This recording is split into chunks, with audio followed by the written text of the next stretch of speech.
Hello everyone, welcome to my kitchen. My name is Michael. Today I'm making a creamy beef, tomato, and Gouda cheese bake with some rigatoni.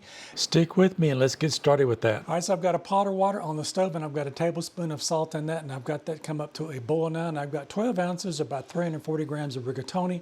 We want to cook that per the package instructions, and we want to cook that about a minute or two shy of when it says it's going to be done, because we're going to be putting this into a casserole dish and that's going to finish cooking in the oven. So get that started cooking and we'll get started with the other ingredients. Now I've got a Dutch oven here. We're going to be using that to cook everything, and we're going to start by putting just a little bit of olive oil in the bottom. You don't have this. The ground beef that I've got is a 93/7. There's not a lot of fat in it. If you've got an 80/20 or a 70/30, you might not need to put that oil in the bottom of it. I'm just going to put that in there and get that heated up, and we'll get that ground beef started browning. All right, I've got 1 pounder. That's about 450 grams of ground beef, and you can use whatever you like on that. If you want to use ground round, you can. It's completely up to you. And I'm just going to go ahead and put that in, and we're going to get this browned up.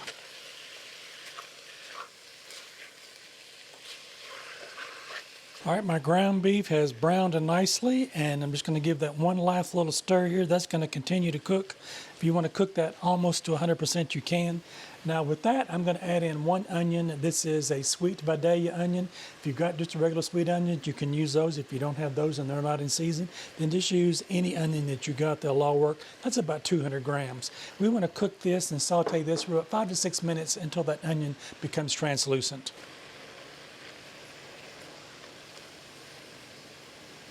Now while I've got that sauteing, if you want to go ahead and get that 9 by 13 inch baking dish out, and I've got this, put some butter on the inside of that to grease it all the way around. This is a fairly deep one, so if you've got a deep one, you can get that one out for this one, and we're going to set this to the side as we continue to work on everything else. You want to make sure that everything is ready to go, because as soon as this gets finished here with our sauces that we're going to be putting in there and the pasta gets done, we'll be putting everything right into that dish and putting it into the oven.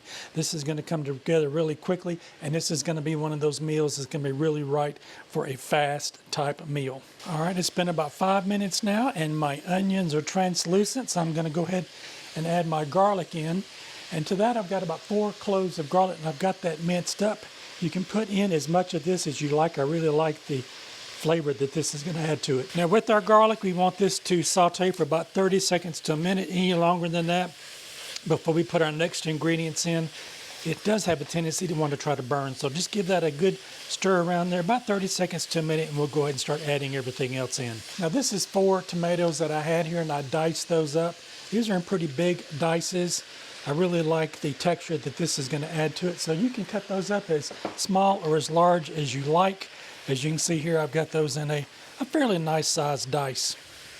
That will break down as we continue to cook these, and then again when we put it in our casserole dish to bake it, they'll continue to cook down. So if you like the bigger chunks in there, go ahead and start with those. To that, I've got a 14.5 ounce can of diced tomatoes. We're going to add that in. So now I've got some better than bouillon Italian stock here, and this is 1 cup, or that's about 240 grams on that. So if you don't have the Italian bouillon or you can't find it, you can use beef stock or chicken stock, and then just add a teaspoon of Italian seasoning to it. I've got 1 teaspoon of kosher salt. If you've got regular table salt, just use half of that. Use half a teaspoon. And I've got 1/2 teaspoon of black pepper. All right, we're going to simmer this for about 10 to 15 minutes, and we want that to come up to a light simmer, and then we'll turn that down and let that simmer for the 15 minutes. And that's going to make our nice tomato sauce with that beef in there that we've got that's going to go into our bake for our rigatoni. All right, that's come up to a light simmer now. I'm just going to go ahead and stir this around, and then we'll let that tomatoes cook down in there. That's going to make our nice tomato sauce for our dish, and you'll notice that thicken up as those tomatoes start cooking down. All right, I want to show you my sauce now. It's been cooking for about 7 minutes, and you can see that it is thickening up there. So we'll continue to let that cook, and we'll come back and we'll get ready to put the last step in for our cream. All right, this has been 10 minutes cooking now. At this point, I'm going to taste it to check it for seasoning, and if you need to add any salt or pepper or any more of that Italian seasoning, if you use that, you can definitely do that. Now check it for your seasoning and season to taste. While my sauce is continuing to cook, I've got my oven preheating to 400 degrees Fahrenheit, or that's 205 degrees Celsius. All right, my sauce has been cooking for 15 minutes now. I wanted to show you what that looked like there. It has thickened up a little bit there from once we've started. So now we're going to turn this down on low. Now what's going to make this nice and creamy is I've got a half a cup of heavy cream here, or that's 120 milliliters.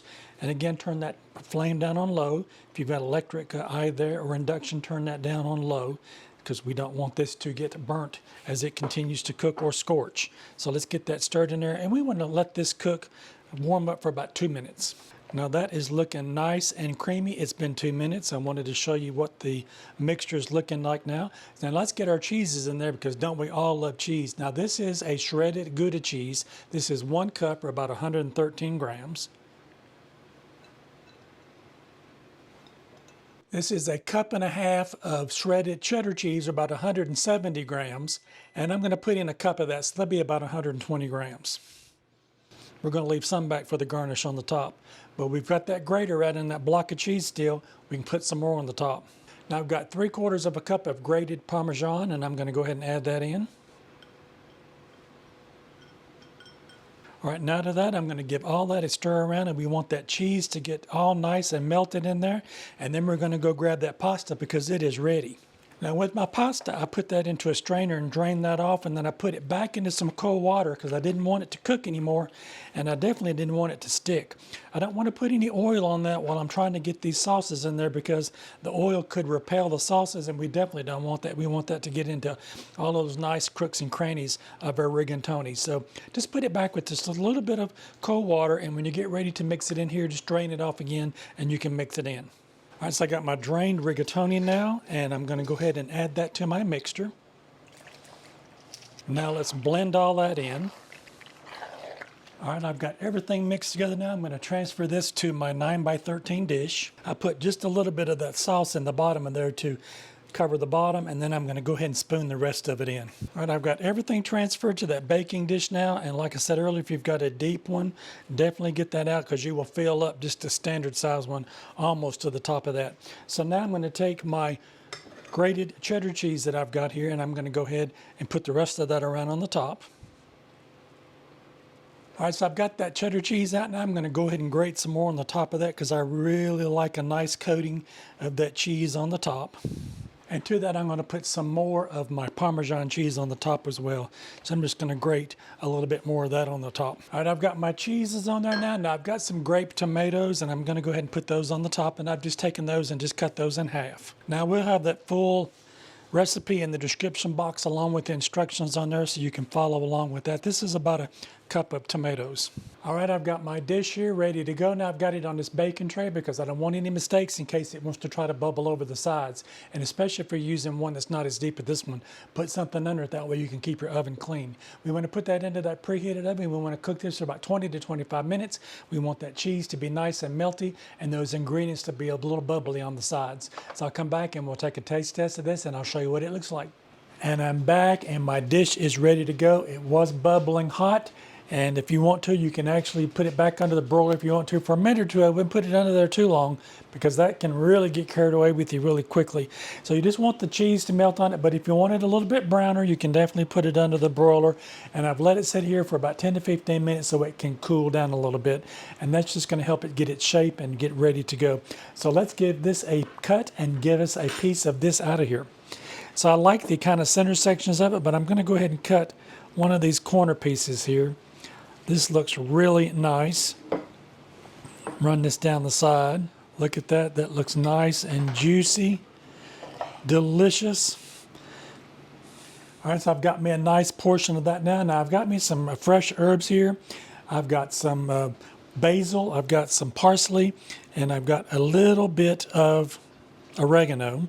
And I've given that a nice little chop. And that's going to add such a nice little bit of color to it. Now let's give this a taste test. This smells absolutely incredible, and those fresh herbs on the top just really lightens that up a little bit more. You could actually take a little bit of lemon juice if you want to and squeeze that around on the top of it. That would really brighten it up also. Let's give some of this pasta a try.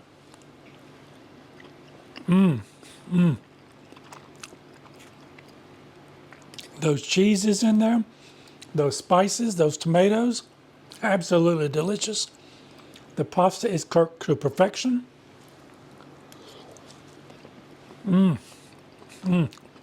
This is an absolute winner. I know you're going to want to try this recipe. It's really easy to make. Get everything out, get it ready to go. comes together really quickly, put it in the oven and bake, and go about and do your other things. And when you come back, dinner is ready. Couldn't be any easier. If you like this content, maybe you might consider giving me a thumbs up. I would really appreciate it. And while you're at it, check out one of these other 2 videos over here on the side. You might find something else you like.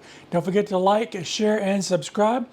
Give this a try. I know you're going to love it. Leave me a comment when you do try it, or if you've had something very similar to it. I'd love to hear from you. And I'll see you in my next video. Bye-bye now.